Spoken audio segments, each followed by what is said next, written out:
මේ වැව්මාලු කන්නාසද මේ තියෙන ඩිස්නිස් සිලෝන් වැව්මාලු තිලාපියා මහිතන ලංකාවේ ලාංකික කවුරුත් වැව්මාලුවලට අකමැති කවුරුත් නෑ වැව්මාලු කන්න හරි ආසයි බැදල කන්න කරයකට වෙල කන්න ඉතින් ඒක හින්දම අපි ඩිස්නිස් සිලෝන් අපි මෙතිලාපියා මාලු කෑන්න එකක් විදිට ඕගලන්ට අරන්ගෙන මේක උයන මයි තියෙන්නේ කෙලින්ම කෑන්න එක ඕපන් කරලා කන්න පුළුවන් හොඳට අපේ දේශීය කුළු බඩු මිරිස් සැර හොඳට තියෙන විදියට රසට තියෙන මාළු එකක් තමයි මේ තිලාපියා. අපි මුදු මාළු නම් අපිට හම්බ වෙනවා ගොඩක් තැන්වල.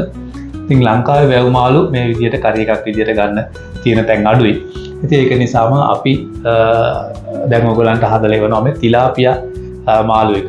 ඉතින් අපේ disneys.lk වෙබ්සයිට් එකෙන් ලංකාවේ ඉන්නවනම් ඔයගලන්ට ගන්න පුළුවන්. ඒ වගේම අපේ UK online shop එක තියෙනවා disneys.co.uk. ඉතින් මේ ඔන්ලයින් ෂොප් දෙකෙන් කෝකට ආවත් ඔයගලන්ට මේ තිලාපියා මාළු එකක් ගන්න පුළුවන්. අරගෙන බලන්න කාලා බලන්න. හරි කියලා බලලා අපිටත් කියන්න රසයිද කියලා. අනිත් අයටත් කියන්න ෂෙයා කරන්න. අපිට සහයෝගයක් දෙන්න.